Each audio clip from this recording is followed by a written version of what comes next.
gurɓace. Yan uwa ku zo ku ji zance, rayuwar ga ta gurɓace.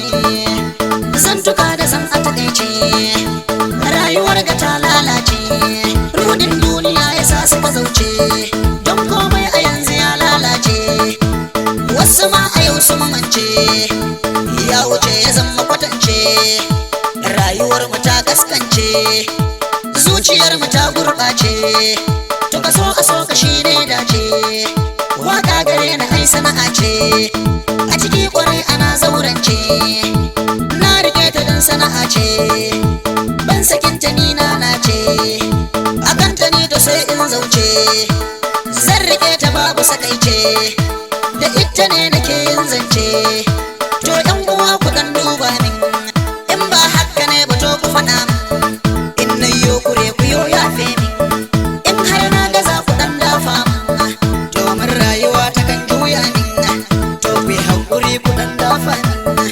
Ni ne baya kar ku dai juya min, waka na rike shi ne sana'ana.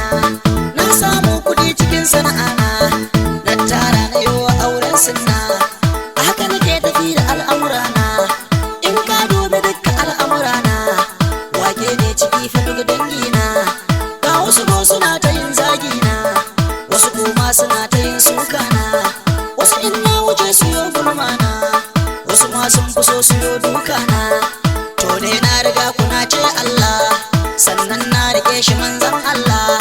A gurin yan uwa kuna zama hula, ko kuma in ce fa na zama fitila, don su so suke su ganna a matsala. Na san rayuwa ku ai ba illa, domin ni iyaye na yi mini addu'a. Kullum burin su na yo sallah, in na yo hakan fa na bar matsala. Ni kuma na rike su san ba illa, godiya nake ta ma ummana. An ba kai ma ina gode ma, waka bai gare ni ba sata ba.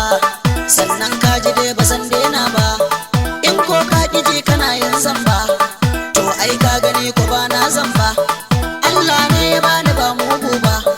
Baiwa dai na rabu duba duba, komai dai ya bani ban kushe ba. Duba ayyukansa ban saba ba, ya ce dai mu yo aure duba. Na yo to ina da mata babba, ni waka nake fa ba zagi ba.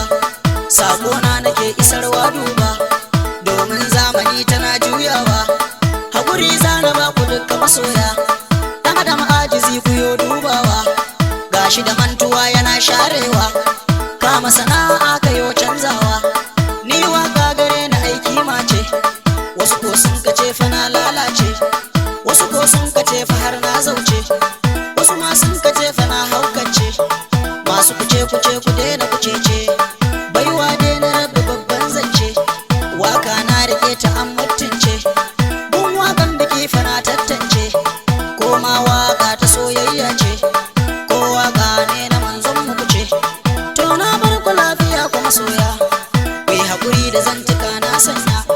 Allah ka kare mu da sharrin masharanta duniya da lahira, amin.